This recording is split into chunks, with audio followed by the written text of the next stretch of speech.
चल रहा है 13वां दिन है आज कांग्रेस जनता पार्टी का। किस तरफ जा रहा है ये आंदोलन? ये कह रहे हैं कि इस्तीफा दीजिए धर्मेंद्र प्रधान जी जो शिक्षा मंत्री हैं, लेकिन सरकार अभी तक इनकी मांगों पर गौर नहीं कर रही है। बहुत बेशर्म सरकार है ये, ठीक है, क्योंकि इतने बच्चे मर गए, उसके बाद भी यहाँ इतने लोग अनशन पे बैठे, लेकिन सरकार के कानों में चूर नहीं है।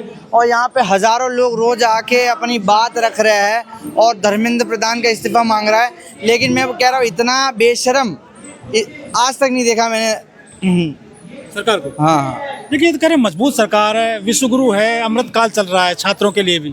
मजबूत सरकार तो है, तभी तो मजबूत सरकार में पेपर लीक हो रहा है। अगर कमज़ोर सरकार होती तो शायद ना होता। तो हमें भाई कमज़ोर सरकार चाहिए, उस हिसाब से अगर ये मजबूत है तो हमें ऐसी मजबूत नहीं सरकार नहीं चाहिए जिसमें ऐसे पेपर लीक हो। मोदी जी तो परीक्षा पे चर्चा करते हैं, नई एजुकेशन पॉलिसी लेकर के आए हैं वो, और वो जो कहते हैं कि हम छात्रों को जो है आगे ले जा रहे हैं देश में। देखिए, आज तक मैंने उनका एक भी ऐसा इंटरव्यू नहीं सुना है जिसमें वो शिक्षा की बात कर रहे हो। शायद उन्होंने करी भी होगी तो मेरे सामने नहीं आया, लेकिन उनकी सारी प्रोपेगेंडा मेरे सामने आती है। तो ये शिक्षा वाला मेरे सामने क्यों नहीं आता? आखिर भारतीय जनता पार्टी शिक्षा की बात क्यों नहीं करती? मुझे ये नहीं समझ में आ रहा। लेकिन अब तो एग्जाम हो गया है, री एग्जाम करा दिया सरकार ने जो नीट वाला।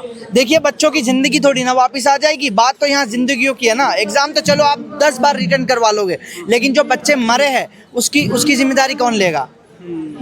मोदी जी ने 45 मिनट तक वेट किया था एयरपोर्ट पर बच्चों की खातिर। वो रुके रहे एयरपोर्ट पर, कहने लगे कि पहले पेपर चला जाए स्टूडेंट्स का नीट का। देखिए, ये सारी चीज़ें कहने की है, बाकी तो आप सभी जानते हैं कि क्या चल रहा है हमारे भारत देश में। कोई किसी के लिए कुछ नहीं रुकता, लेकिन ये सब दिखावा है।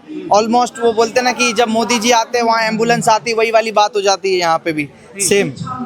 2014 से लेकर अब तक करीब 92 पेपर लीक हुए हैं। बिल्कुल। ये पेपर लीक कौन कर रहा है? इतनी मजबूत सरकार में भी मोदी जी कहते हैं कि हम भी चौकीदार हैं। देखिए, चौकीदारी आपने सुना होगा, चौकीदारी चोर है, वही वाली बात है कि इसमें अगर पेपर लीक करने वाले को सही सजा नहीं दी गई तो पेपर लीक होते ही रहेंगे। जैसा कि खान सर ने बोला था, ऐसे लोगों को फांसी देनी चाहिए, फांसी से कम सजा नहीं होनी चाहिए, तभी पेपर लीक रुक सकते हैं। लेकिन मीडिया वाले कहते हैं कि कोचिंग माफिया जो है इसमें सक्रिय हो गए हैं। देखिए, कोचिंग माफिया तो वो एक अलग मुद्दा है, लेकिन जो पेपर लीक का मुद्दा है वो अलग मुद्दा है, ठीक है। जो कोचिंग माफिया वो तो कोचिंग के रिलेटेड, लेकिन जो अभी पेपर लीक हो रहा है वो तो एनटीए की जिम्मेदारी है ना, सरकार की जिम्मेदारी है। और सरकार इसमें नाकाम है तो उनको इस्तीफा देना चाहिए इस बात के लिए कि बच्चे उनकी वजह से मारे गए इतने। यदि इस्तीफा हो भी जाता है शिक्षा मंत्री जी का, तो क्या समस्या सॉल्व हो जाएंगी स्टूडेंट की? देखिए, समस्या सॉल्व किसी एक के इस्तीफा देने से नहीं होंगी, लेकिन सरकार के अंदर ये डर तो रहेगा कि हाँ, अगर एक व्यक्ति काम नहीं कर रहा तो उसको भी इस्तीफा देना पड़ रहा है। लेकिन इस सरकार में कोई ऐसा भय नहीं है, सबको पता है कि ये बेशर्म सरकार कभी इस्तीफा नहीं देने वाली है। लेकिन उसके बाद भी हम लोग जी चार जान लगा के यहाँ पे लोग प्रोटेस्ट कर रहे हैं। लेकिन मैं यही कहना चाहता हूँ, अगर थोड़ी सी भी शर्म बची हो ना तो इस्तीफा दे दीजिए।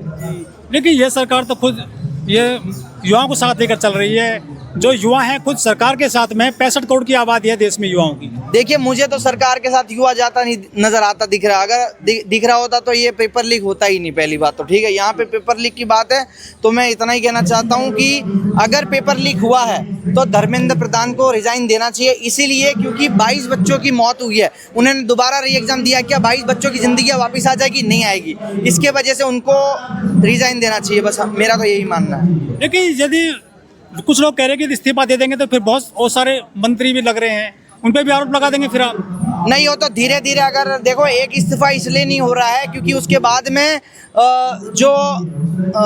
जिनके हाथ में अभी सिक्योरिटी है, ठीक है, उनको भी इस्तीफा देना पड़ेगा, वित्त मंत्री को भी इस्तीफा देना पड़ेगा। उसके बाद जो क्या बोलते हैं उसको, रक्षा मंत्री, हाँ, रक्षा मंत्री, उनको भी इस्तीफा देना पड़ेगा क्योंकि वहाँ पे घुसपैठिए घुस आए थे, आपको पता है, 300 किलोमीटर दूर, और आतंकवाद का हमला हुआ था वहाँ पे। तो उनको भी कहीं ना कहीं इनके लिए जिम्मेदार ठहराया जाएगा, उनको भी इस्तीफा देना पड़ेगा। इसलिए एक का इस्तीफा यानी कि ये सबका इस्तीफा लाइन टू लाइन होगा, इसलिए लोग डर रहे हैं कि अगर एक का होगा तो सबका होगा।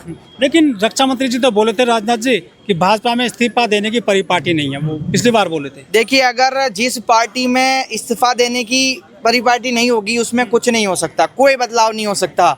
युवा ऐसे ही मारे जाएगा और कुछ भी नहीं होगा। सरकार में अगर जब तक इस्तीफा देने की नियम नहीं लागू होगा तब तक कुछ नहीं होने वाला। मेरे यही कहने का मतलब है। अगर आपने गलती करी है, आपसे कोई चीज़ संभाली नहीं गई है, जैसे रेल मंत्री है वैष्णवी यादव, अगर वैष्णवी यश, हाँ वही तो, हाँ अश्विनी वैष्णव, उनके द्वारा जो रेल कितनी एक्सीडेंट हुए आपको पता होगा। अभी 7-8 तो रेल एक्सीडेंट हो ही गए, दुर्घटना।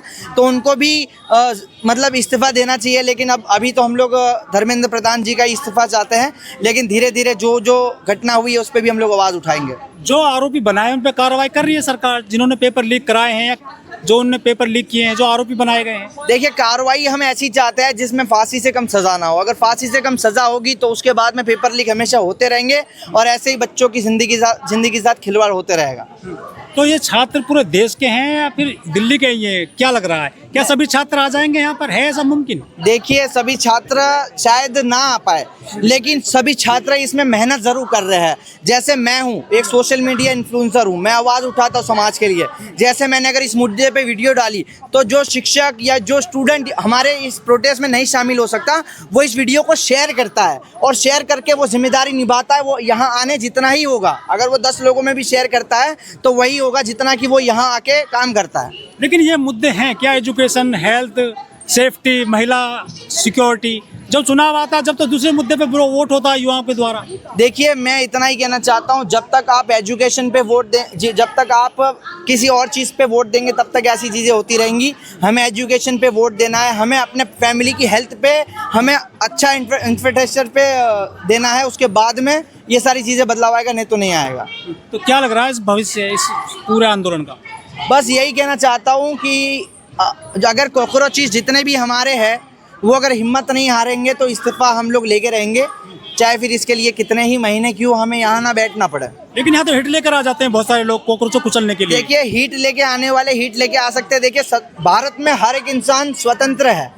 जैसे अगर मुझे नहीं पसंद है कॉकरोच तो मैं हीट लेके आ जाऊंगा, वो भी स्वतंत्र है, वो हीट लेके आए, हमें उससे कोई एतराज़ नहीं है। भारतीय संविधान हर एक इंसान को उसकी तरीके से जीने का अधिकार है, लेकिन आप मेरे पे नहीं थोप सकते कि मुझे कैसे जीना है। हाँ ठीक है, आप लेके आओ हीट, लेकिन आपकी हिम्मत नहीं कि आप मेरे पे छिड़क सको। लेकिन पूरी दुनिया में भारत के युवा मजबूत हैं, संघर्षशील हैं। उन्होंने देश आज़ाद कराया था 1947 में उन युवाओं ने, पूरे देशवासियों ने। लेकिन सीजाई साहब ने जो नाम दिया कॉकरोच, ये नाम से क्या समझते हैं आप? देखिए, ये नाम एक्चुअली जब सिस्टम गटर बन जाता है ना, तब युवा, जैसे जो सीजीए साहब थे उन्होंने कॉकरोच बोला, तो युवा के अंदर एक फ्रस्ट्रेशन थी, जिसके कारण ये कॉकरोच जनता पार्टी अभी बनी। आप लोग देख सकते हो किस तरह से कुछ 10 दिनों के अंदर मोबाइल में है पार्टी केवल। हाँ, अभी तो मोबाइल में। देखिए, ये मोबाइल पे नहीं है, आप देख सकते हो पीछे, मेरे पीछे ग्राउंड पे भी आप देख सकते हो हजारों की संख्या में यहाँ पे लोग आए हैं। ऐसे हजारों की संख्या में कोई नहीं आता अगर सोशल मीडिया पे खाली पार्टी बनी होती तो। लेकिन अब तो अनशन शुरू कर दिया, यहाँ पर हड़ताल कर रहे हैं जो वांगचुक साहब हैं, तो क्या पिघलेगी सरकार? देखिए, हम तो अपनी तरफ से पूरी कोशिश करेंगे, बाकी अगर ये बेशर्म है तो ये कभी भी इस्तीफा नहीं देने वाले।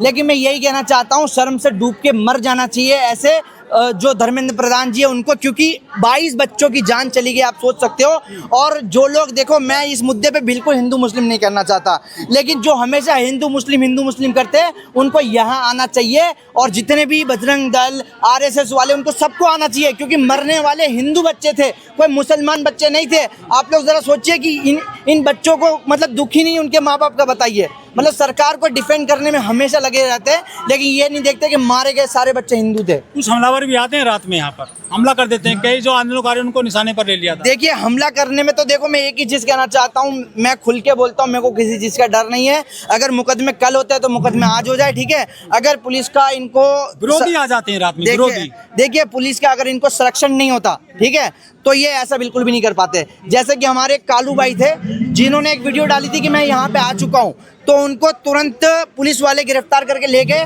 6-7 घंटे बाद में छोड़ा, रात को 11:30 बजे, 5 बजे 4 बजे से ले गए थे, 11:30 बजे छोड़ा। उसके बाद वो फिर आए, तो फिर पुलिस वाले आए, बोला इनका चेहरा ट्रैक हो गया है और तुम जितनी बार भी आओगे तुम्हारा चेहरा ट्रैक हो गया है। समझ रहे हो? मतलब हमारे लोगों का, जो लोग न्याय के लिए आवाज़ उठाते हैं, उनका चेहरा ट्रैक कर लिया पुलिस ने, वो इधर नहीं आ सकते। लेकिन जो दंगे फैलाने वाले लोग हैं उनको फुल समर्थन दिया हुआ है। वो रिकॉर्ड कर ले जरा, पकड़ना। ठीक है।